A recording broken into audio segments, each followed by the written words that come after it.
Hello, welcome back to Ghostly French Toast, and today we're doing a lore video on our boy Pontiff Sulyvahn. So, Pontiff Sulyvahn, I just felt like I should say is one of my favorite bosses in the game, so this means this is kind of my dear to hear to my heart. So enough dawdling around, let's dive on in. Though almost nothing is certain about in the main game, like about Pontiff Sulyvahn, besides his two weapons, all that kind of stuff, and the doll that you get from being Decons of the Deep. In Ashes of Area, they'll reveal a lot about Sulyvahn. I feel like that's a very underrated part about the DLC. That it's basically freed as DLC and also a little bit of Sulyvahn. It's a good chunk of it. Sulyvahn was born in the Painted World, but despite being born in the Painted World, he was raised inside a painting. He had not experienced loss and despair as most of the residents do, which make them flee to the Painted World for like a new start. He basically wanted to venture outside the Painted World and leave everything that he made left behind, like his frost sorceries that we learn. That's how we learn he came from the Painted World. And from the frost sorceries he made and pioneered. At one point, the young frost sorcerer found the profane capital below a tundra some distance from Earthel, and the profane flame with it. Taking, I kind of talked about the profane flame in my Yorm the Giant video, but not a lot. I'll go into it right now. So, the profane flame is basically a flame that could not go out, and it had dark in it. And the reason Yorm became a Lord of Cinder was to try to get rid of the profane flame and take it out with him. You know, because his citizens didn't respect him because he was a giant, all that kind of stuff. So that was just a brief overview. I have a couple of theories, but I want to do a lore video for that too, you know.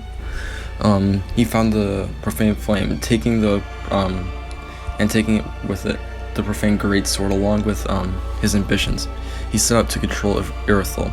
He eventually accomplished his goals through basically politics, and he declared himself all unlawfully Pontiff Sulyvahn once he made a deal with Aldrich, all that kind of stuff.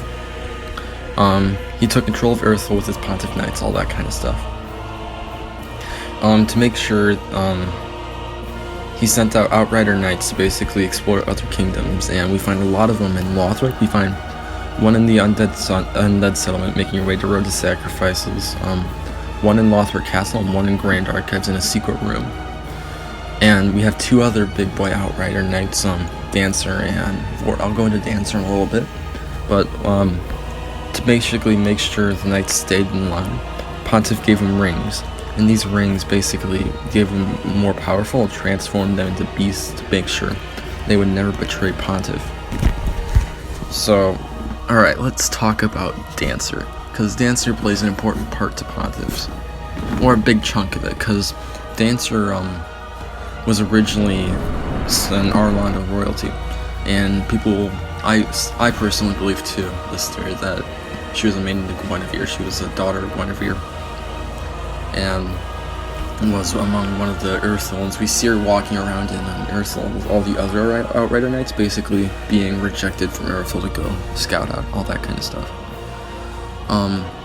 Basically, once Pontiff Sulyvahn captured and turned, Pontiff turned the Dancer into a dancer of sorts for pleasure, all that kind of stuff. And then he sent her out into basically the world as Dancer of the Boreal Valley, and gave her the rings to basically transform her into what she is now. He also sent out Vort too. And here's one of the main problems with Pontiff. He created a lot of enemies, as he sent them out to Lothric to basically watch everything. He created a lot of enemies, because we can see one of the few summons that you can summon for this boss fight are Black Hand Garth, and he's basically, what the Black Hands were, I went over this in my Lothric video, is basically a secret group tasked with basically taking out enemies of the royal family of Lothric. So that makes sense why he can summon you there. You can summon him there, and you can summon around the White Shade of Londor. So there's some theories that Pontiff might have done something with Londor at some point in time. We don't know a lot, though.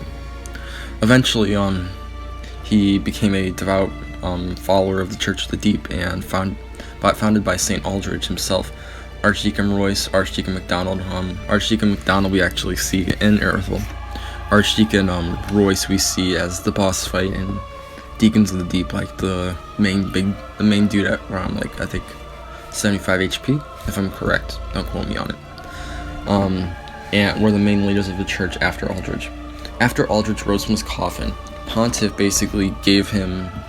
Pontiff went over and dropped a doll that said, "You're always welcome at Earthel," all that kind of stuff. And that's basically allowed him to go into Earthel, and we have to kill the deacons to basically get the doll. And after Aldrich rose from his grave in the Cathedral of the Deep, he journeyed to the Cathedral of Arlando, where MacDonald and Sulyvahn had imprisoned the god Dark Moon Gwendolyn. And something I feel like is important to talk about here is that Gwendolyn was still there in Arlando. Well, he was the last, basically, him and Schmo, because you get Schmo's armor from after defeating you get Schmo's armor after defeating Aldrich as like boss armor, that kind of stuff. And Gwendolyn were the last remaining from the original time from Dark Souls. They were the original remaining in the Arlando, all that kind of stuff. Wow. There's some theories that Guinevere actually fled to Lothric to become Queen Guinevere. I went over this in my Lothric video. Yeah. There's not too much about Pontiff, but I really enjoy Pontiff as a character. He's a really fun boss fight. So yeah, hope you enjoyed. See you next time on Ghost of French Toast. Bye.